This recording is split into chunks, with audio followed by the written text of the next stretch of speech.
ये question number 4 है। Question number 4 आपके पास कह रहा है, बहुत ही इम्पोर्टेंट क्वेश्चन है। ये हमेशा कंपटीशन में भी पूछते रहता है। कोई भी आप कंपटीशन में एग्जामिनेशन दोगे तो आपको हमेशा पूछते रहेगा। क्वेश्चन क्या कह रहा है, how many multiples of 4 live between 10 and 250। इस नंबर दे दिया है कि 10, 11, 12 से 250। अब क्वेश्चन बोल रहा है कि इन बिटवीन में ऐसा कितने नंबर है जो 4 से डिविजिबल हो। मीन्स मल्टीपल मीन्स 4 से डिविजिबल हो। अब तो 10 तो 4 से डिविजिबल नहीं है, क्योंकि हमें तो 4 बहुत इजी है, 4 का टेबल हमें पता है। 11 भी नहीं है, तो ये दोनों तो नहीं है। स्टार्टिंग कहाँ से होगा, 12 से। तो यहाँ से हमें पता चल गया कि a का वैल्यू हमारे पास क्या आ गया, 12। अब 12 पे हम 4 ऐड करेंगे तो 16, फिर 4 ऐड करेंगे, क्योंकि जैसे ही 4 का मल्टीपल बोल रहा है तो 4 का ही टेबल पढ़ेंगे ना। तो 4 टू 3 ज़ा 12, 4 4 ज़ा 16, 4 5 ज़ा 20, इसी तरह से हमारे चल जाएंगे। अब हमें लास्ट से देखना है, 250 है। अब 250 हमारे पास दिया है, एन टर्म दे दिया है। अब एन टर्म दे दिया है 250, तो 250 तो 4 से डिविजिबल नहीं है, क्योंकि 4 से डिविजिबल के लिए क्या चेक करते हैं, वंस और टेंस को चेक करते हैं। तो 50 तो 4 से डिविजिबल नहीं है। तो 249 को देखते हैं, तो ये भी डिविजिबल नहीं है, क्योंकि 49। अब हम देखते हैं 248। तो हमारे पास 248 जो है, 248 जो है वो इस डिविजिबल है। तो एन का वैल्यू हमारे पास क्या आ गया, 248। और यहाँ पे कॉमन डिफरेंस का भी वैल्यू हमारे पास क्या दे दिया, 16 माइनस 12, तो हमारे पास 4 आ गया। अब एन का फॉर्मूला हम लगा देंगे, A plus N minus 1 into D. अब यहाँ पे 248 equals to 12 plus N minus 1, D का वैल्यू हमारे पास क्या है, 4। यहाँ से 236 हो जाएगा। नंबर थर्ड क्वेश्चन देख के बहुत बड़ा है, लेकिन बहुत इजी है। सबसे पहले हम क्वेश्चन को समझेंगे कि क्वेश्चन क्या कह रहा है। A contract on constitution job specify a penalty for delay of completion beyond a certain date as follow। Simple मैं बता रही हूँ, एक कॉन्ट्रैक्टर था, उसने टाइमिंग दिया कि मैं आपको 20 मई तक काम करके दे दूंगा। ठीक है, मतलब आपको फ्लैट मान लो घर बना के दे दूंगा, पर उसने 30 डेज को डिले कर दिया। ठीक है, कितने डे डिले कर दिया, 30 days.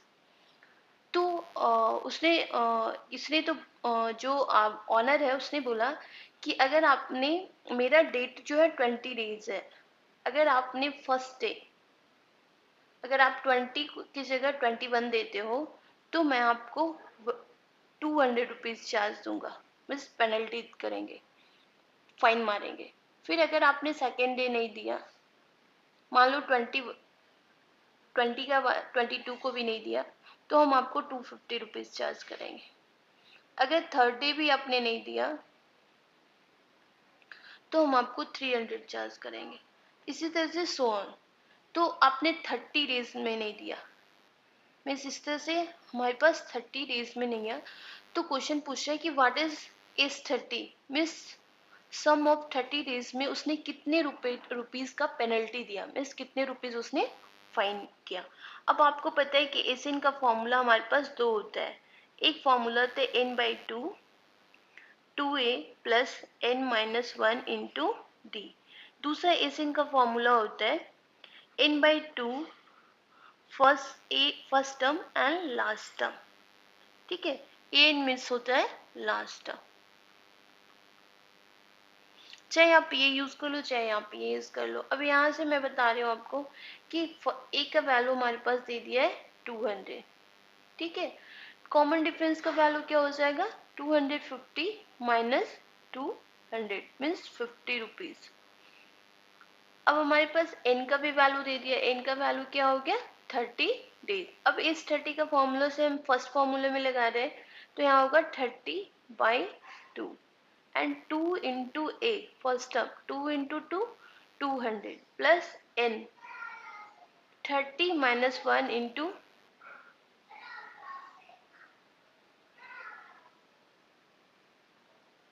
30 minus 1 into D value क्या हो जाएगा, डी वैल्यू क्या हो जाएगा, 50। ठीक है, अब यहाँ से 2 से 15, 15 इंटू 400 प्लस 29 इंटू 50, ठीक है। तो यहाँ से 15 इंटू 400 प्लस 1450 रुपीज़। यहाँ से हम 1500 इंटू 1850 रुपीज़।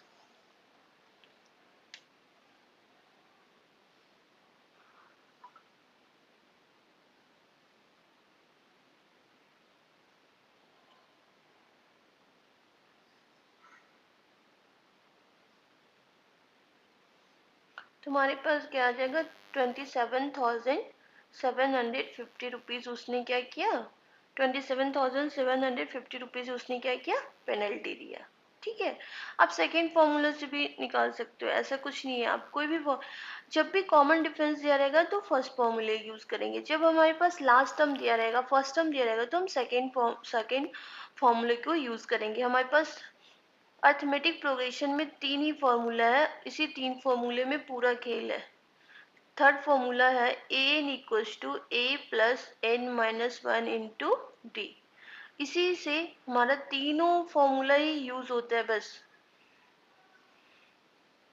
इसी 3 फॉर्मूले से हम पूरा चैप्टर में वर्ड प्रॉब्लम हो चाहे आपको सिंपल ऐसे क्वेश्चन दिया हो, उससे हम बना सकते हैं, ठीक है।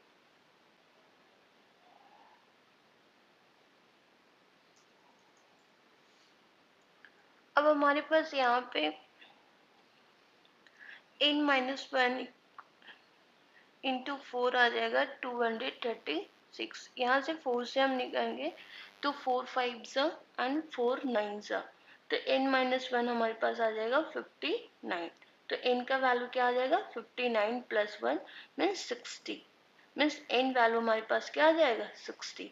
मीन्स नंबर ऑफ टर्म्स जो है इन दोनों नंबर के बीच में कितने नंबर ऑफ टर्म्स है, टोटल नंबर ऑफ टर्म्स कितने हैं, 60। मीन्स n का वैल्यू हमारे पास क्या आ गया, 60। इन 10 और 250 के बीच में हमारा total number of term total 60 है, जो 4 से डिविजिबल हो जाएंगे, ठीक है। इस तरह से बहुत सारे क्वेश्चन होगा। आप मुझे आप मुझे कमेंट में बताओगे यहाँ 4 मैंने नहीं दिया, यहाँ आप बताओगे 2, यहाँ पे मैं चेंज कर रही हूँ 2। आप दिखाओगे how many multiples of 2 in between 10 and 250। Please answers write on comment. हमेशा हमेशा पूछते रहता है। क्वेश्चन बहुत आसान है, आप अगर समझ गए तो बहुत इजीली बन जाएगा आपसे। क्वेश्चन है how many 3 digit numbers are divisible by 7। मैंने आपको शॉर्ट ट्रिक नहीं बताऊंगी, मैं स्टेप बाय स्टेप कैसे आप, क्योंकि कभी कभी एग्ज़ाम में शॉर्ट ट्रिक काम नहीं करता है। एग्ज़ाम में बस कॉन्सेप्ट आपका क्लियर है तभी बनता है। अगर आप शॉर्ट ट्रिक पे जाओगे तो आप कितने सारे शॉर्ट ट्रिक याद रखोगे। तो हमें सबसे पहले स्टेप बाय प्रोसेस पढ़ना है कि हम स्टेप कैसे बनाएंगे। एक बार आप स्टेप बना लोगे तो आप किसी भी नंबर्स में डिविजिबल रहेगा तो आप उसको आसानी से बना लोगे, ठीक है। ये क्वेश्चन है how many 3 digit numbers are divisible by 7। अब हम इसको सॉल्व करने के लिए क्या करेंगे कि सबसे पहले हम 3 नंबर डिजिट क्या होता है, 99 हमारा 3 नंबर डिजिट नहीं होगा। हमारा 99 जो होगा वो 2 डिजिट होगा। 100 जो होगा ना वो 3 डिजिट होगा। तो 101 से लेके हमारे पास 999 तक 3 डिजिट होगा। जैसे ही इसमें ऐड करेंगे 1 तो वो 4 डिजिट होगा, लेकिन हमारे पास क्वेश्चन क्या है 3 डिजिट नंबर ही। अब 100 जो है 7 से डिविजिबल नहीं है, तो अब हमें चेक करना है कि 7 से डिविजिबल करने के लिए कौन सा नंबर है। 101 भी 7 से डिविजिबल नहीं है।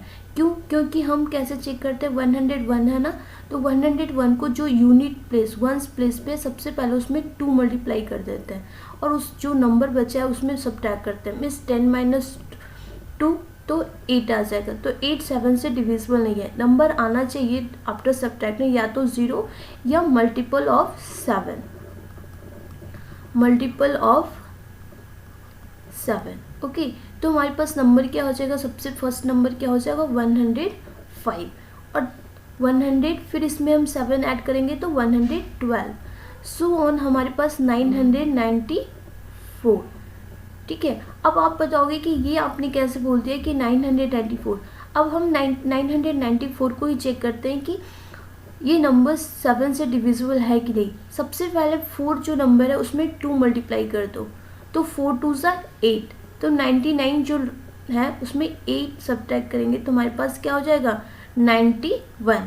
अब हमें यहीं से पता चल रहा है कि 91 जो होता है वो 13 7 का होता है, पर फिर भी आपको नहीं आ रहा है तो फिर से आप 1 को मल्टीप्लाई करिए 2 टाइम, तो 9 माइनस 2 इंटू 1, तो ये हमारे पास आ गया 7 आना चाहिए, या 14 या 21, या तो 7 या तो 7 के मल्टीपल। 105 तो 7 से डिविजिबल, ये पता है। अब हमारे पास क्या है, ए का वैल्यू क्या है 105, ठीक है। अब डी का वैल्यू क्या है 112 माइनस 105, तो हमारे पास क्या आ जाएगा ये 7। और एन वैल्यू हमारे पास क्या होगा, एन वैल्यू हमारे पास क्या हो जाएगा 994, ठीक है। अब हमारे पास यहाँ पे फॉर्मूला होता है, एन फॉर्मूला क्या होता है a plus N minus 1 into d, और हमारे पास यही नंबर ऑफ टर्म्स हमको फाइंड आउट करना है। अब यहाँ पे क्या होगा 994, अब ए का वैल्यू क्या हो जाएगा 105, क्योंकि हमारे पास यही सीरीज आ रहा है, ठीक है। अब कॉमन डिफरेंस क्या हो जाएगा 7, ठीक है, तो n माइनस 1 इंटू 7। अब हम 994 में 105 को सब्ट्रैक्ट करेंगे तो हमारे पास क्या आ जाएगा n माइनस 1 इंटू 7। अब इसको हम सब्ट्रैक्ट करेंगे तो हमारे पास आएगा 9 8 एंड 9, n माइनस 1 इंटू 7। अब 989 में हम क्या करेंगे 7 से डिवाइड करेंगे तो हमारे पास आ जाएगा n माइनस 1। जब 7 से डिवाइड करेंगे तो 7 बन जाए 7, 7 2 सा 14 एंड 7 7 सा 49, तो n माइनस 1 क्या आ जाएगा 127, और n का वैल्यू क्या हो जाएगा 127 प्लस 1, तो हमारे पास 128। मीन्स नंबर ऑफ टर्म्स क्या हो जाएंगे 128।